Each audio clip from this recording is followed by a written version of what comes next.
741 есептің біріншісін шығарайық. Аралас сандарды ондық бөлшек түрінде жазыңыздар дейді.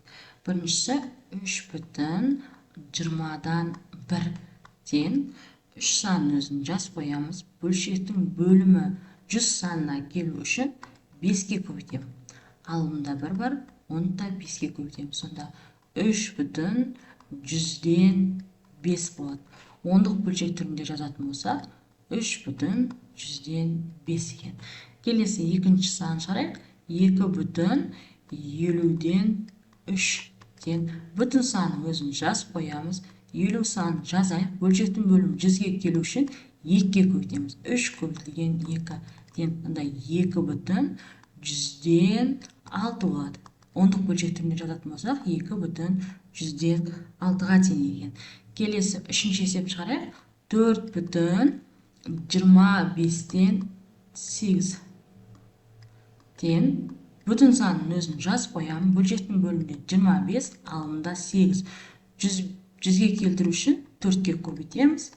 Сонда 4,100-ден 32 болады. Сонда ондық бөлшек түрінде жазатын болсақ, 4,100-ден 32-ке тең. Келесі 7,20-дан 11 тең. Бүтін санын өзін жазып қоямын. Бөлшектің бөлімінде 20 тұрады, алымда 11 тұрады.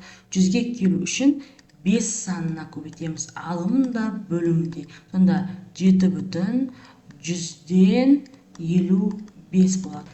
Ондық бөлшек түрінде жазатын болсақ, 7,100-ден 55-ке тең екен. Келесі 12,25-ден 4. Бүтін санын өзін жазып қоямыз. Бөлшектің бөлімінде 25. 100-ге келу үшін 4-ке көбейтеміз. Алымында 4-ке көбейтеміз. Онда 12,100-ден 16 болады. Ондық бөлшек түрінде жазатын болсақ, 12,100-ден 16 деп жазатын екенбіз. Келесі 9,50-ден 13. 9 санын өзін жазып қоямын. Бөлшектің бөлімінде 50, алымында 13. 100-ге келу үшін 2-ке көбейтеміз. Сонда 9,100-ден 26. Сонда 9,100-ден 26 деп ондық бөлшек түрінде жазады. Келесі екіншісін шығарайық. 2,8-ден 5 тең. 2 санын жазып қоямыз. Бөлшектің бөлімінде 8, алымында. Бөлшектің бөлімін 1000-ға келтіру үшін 125 санына көбейтеміз.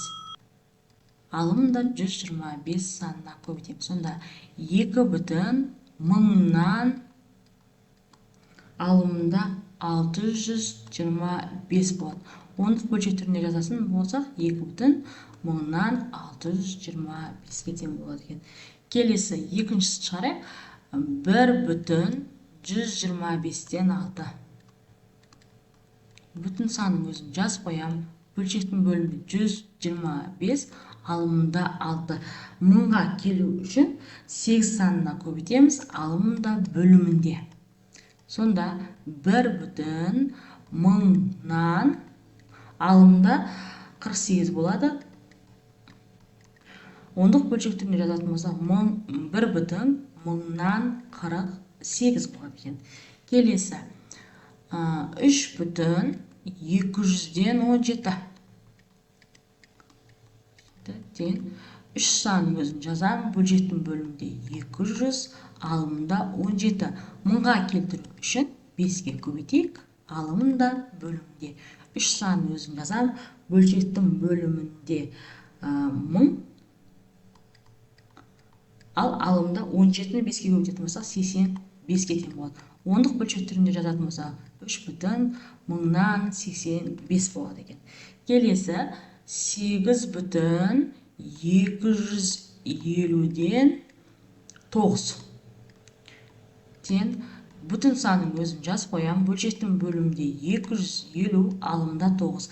1000 санына келтіру үшін 4-ке көбейтеміз. Алымда бөлімінде. Сонда 8 бүтін санының өзін жазып қоямыз. Бөлшектің бөлімінде 1000, алымында 36-ға тең. Сонда 8 бүтін 1000-нан 36 болады екен. Келесі 7 бүтін 500-ден 3 тең. 7 санын өзін жазып қоямыз. Бөлшектің бөлімінде 500 болып, алымында 3 болады. 1000-ға келу үшін 2 санына көбейтеміз. Сонда 7 бүтін 1000-нан 6 болады. 7 бүтін 1000-нан 6 деп ондық бөлшек түрінде жазады екенбіз. Келесі 6 бүтін 8-ден 7 бүтін санның өзін жаздым. Бөлшектің бөлімінде 8, алымында 7. Так, 1000-ға келу үшін 125 санына көбейтеміз. 6 бүтін 1000-нан 875. 6 бүтін 1000-нан 875 болады екен. Келесі 742 есепті шығарайық. Жай бөлшектерді қысқартып, ондық бөлшек түрінде жазыңыздар дейді. Біріншісі 15-тен 12. Бөлшектің бөлімінде, алымы да бізде 3 санына бөлінеді. Сонда бөлшектің бөлімінде былай қысқартсақ та болады негізі. 3 санын қысқартатын болса 5 болады, 4 болады. Сонда 5-тен 4 болады екен. Енді оны ондық бөлшек түрінде жазу үшін бөлшектің бөлімін 10 санына келтіреміз. Ол үшін бөлшектің бөлімінде, алымында 2-ге көбейтеміз. Сонда 10-нан 8 болады. Ондық бөлшек түрінде жазатын болсақ 0 бүтін 10-нан 8 болады екен. Келесі екіншісі 35-тен 21. Қысқартайық. 7 санына қысқартатын болсақ 3 болады, 5 болады. Бөлшектің бөлімінде 5-тен 3 деген сан болады екен. Енді бөлшектің бөлім 10-ға келтіру үшін 2 санына көбейтеміз. Сонда 10-нан 6 болады. 0 бүтін 10-нан 6 болып жазылады екен. Келесі 30-дан 12. Қысқартайық. 3 санына қысқартатын болсақ 4 болады, 10 болады. 10-нан 4 деген сан шығады. Онда 0 бүтін 10-нан 4. Келесі 50-ден 45. 5. Так, 5 санына қысқартатын болсақ, бөлшектің бөлімінде 10, алымында 9 болады. 10-нан 9 болады. 0 бүтін 10-нан 9. Келесі 90-нан 18. 9 санына қысқартайық, 2 болады, 10 болады. Онда 10-нан 2 деген сан. Сонда ондық бөлшек түрінде жазатын болсақ 0 бүтін 10-нан 2 кетсем болады екен. Келесі 80-нен 56. Бөлшектің бөлімінде, алымында бізде 8 санына қысқартайық. Сонда 10 болады, алымы 7-ге болады. Онда 10-нан 7. 0 бүтін 10-нан 7-ге тең болады екен. Келесі бізде 12-ден 9 саны. Қысқартайық. 3 санына бөлетін болсақ 3 болады, 4 болады. Онда 4-тен 3. Бөлшектің бөлімінде, алымында 25 санына көбейтейік. Сонда 100-ден 75 болады. Онда 0 бүтін 100-ден 75-ге тең болады екен. Келесі 60-тан 21. Қысқартайық. Так, 3 санына қысқартсақ 7 болады, 20 болады. Сонда 20-дан 7. Бөлшектің бөлімі 100-ге келу үшін 5-ге көбейтейік. Сонда 100-ден 35. 0 бүтін 100-ден 35 кетен болады. Келесі 743 есеп шығарайық. Сыныпта 10 ұл, 15 қыз бар.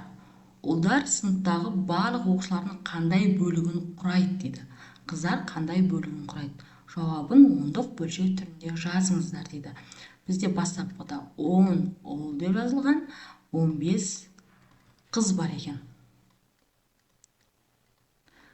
яғни барлығы қанша оқушы бар екенін білу үшін 10-ға қосамыз 15-ті. Сонда 25 оқушы бар.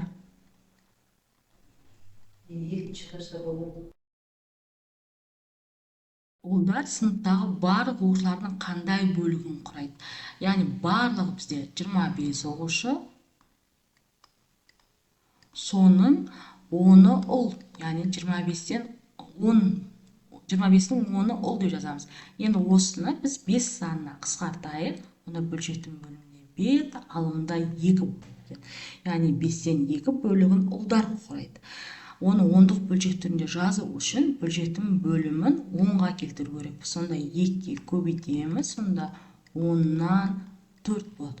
0,4 бөлігі ұл екен. Енді қызды білу үшін бөлшектің бөліміне 25 санын жазамыз. Бұл барлық оқушы. Оның 15-і қыз.